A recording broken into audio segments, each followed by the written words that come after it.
Guess what, everybody? We're sending 1,500 more troops to Afghanistan. Yeah, that's sad. So, but I'm sure that'll solve it. This one will solve it. Just one more little troop increase. That's all we need, man. We're right on that 5-yard line. We're right there. And also, by the way, this article came out the other day as well. Oops, look at that. 2 U.S. soldiers died in Afghanistan. What would the government tell their parents? Yeah, sorry, your son died, and the reason your son died is freedom, democracy, liberation. What would you say? Because that's all bullshit. Guys, we've been there. So they said, well, we got to get Osama bin Laden. That's why we're going into Afghanistan. Mission accomplished, bitch. He's been dead for a long time now. But again, this is like a hallmark of empires. Like, there's no pretext anymore. They're not even saying like, hey, here's the goal that we're working for, and then we're out. They don't even say that. So it's just endless war. Go talk to anybody who's still in favor of the Afghanistan war. Say, what is victory? They don't have a fucking answer. There is no answer. In Afghanistan, first it was, well, we got to get Osama bin Laden. And then it became, well, we got to get Al-Qaeda. And then it became the Taliban too, because they're like close enough. They're bad enough. So they just keep moving the goalposts. Guess what? Whenever the U.S. pulls out, the Taliban is going to be resurgent. They already hold like 40% of the land in Afghanistan. With us there. So what do you think is going to happen? You're going to leave. They're going to disappear, or you're going to stay? They're going to disappear? No, they're going to exist, and whenever you leave, they're going to be resurgent. So it's either you rip off the Band-Aid now, or you rip it off 10 years from now, or 50 years from now, or 100 years from now, when there are more Americans who die, and we waste more of our tax money over there, while we don't even have clean water in Flint, Michigan. We have an infrastructure that gets a grade of D+. We don't even have universal health care. We have a student loan debt crisis. Half the country makes $30,000 a year or less. There's not, they don't even have a goal anymore. Yeah, well, we just do war. We're going to increase. Why are you increasing? But, freedom and democracy? None of this makes sense anymore, man. And look at Iraq. Same fucking thing. We got to go in there because Saddam did 9/11 with Osama bin Laden. There was a direct connection between them. Yeah. That lie crumbled like immediately. And then they said, no, but it's cool because we need to do the war anyway because weapons of mass destruction. Okay, even if that were true, it's not enough to just say weapons of mass destruction. Why? Because you haven't established that what? He's going to launch them on Toledo any minute now? No.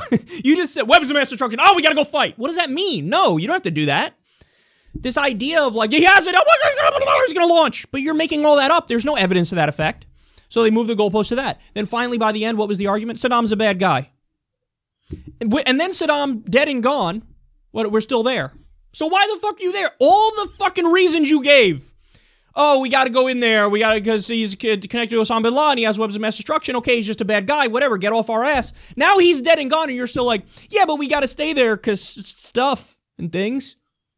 It's almost like it's really not about any of the shit that they tell us it's about. It's really like, oh, I don't know. It has a lot more to do with oil in some cases. In other cases, opium, minerals, control of a vital region geopolitically, because we're still in this massive chessboard struggle with Russia, or at least the idiot neocons in Washington think we are. I can't, man. This is your tax money. The lives of your sons and daughters and your tax money, and also at the same time breeding anti-American hatred, because we kill innocent people when we're there. Look at what happened in Afghanistan with the attack on the hospital. We kill people at a fucking hospital. But then in the next breath, we turn around and say, it's okay, we have to be in Afghanistan because, you know, bad guys might attack innocent people at a hospital. It's just a sad, sad joke. Get the fuck out of there. What are we doing? We got 800 military bases around the world. Over 50% of our discretionary budget goes to the military. What are we doing? Take those resources, pump them into our country, create jobs, healthcare, education. infrastructure. It's insane what we're doing. And Donald Trump, who half the time on the campaign trail said, I'm the candidate that's not going to get us into stupid wars. We're going to rebuild our country here at home. What's he doing now? Escalating everywhere. He put boots on the ground and escalated in Syria on top of attacking the Syrian government, which opens up a new front in a new war, attacking both sides in the same war, because that's not fucking totally idiotic. So you increase in Syria, increase in Afghanistan, increase in Iraq.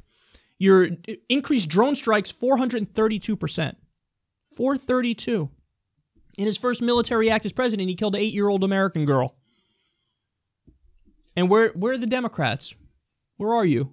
Oh, I'm sorry. The corporate Democrats are too busy shrieking about how Trump is Vladimir Putin's puppet or something, and they don't have time to actually argue against endless intervention and endless war that radicalizes populations around the world to hate America, has our young men and women die, and wastes our money. We got no time to talk about real issues. It's the saddest thing ever. This entire system is corrupt. We need a radical change, a radical realignment, and we need to get back to common sense foreign policy. You don't fuck with us, we won't fuck with you. Simple as that. We'll only use our unilateral military force to defend the nation. That's it. You want to talk about preventing, genocide here or there, and the UN wants to get involved and do humanitarian aid and have a refugee program and all that stuff, totally. Help out people when they're in trouble, for sure. But unilateral military action that we do all the time, no more. Only to defend the nation from a direct threat of attack. That's it.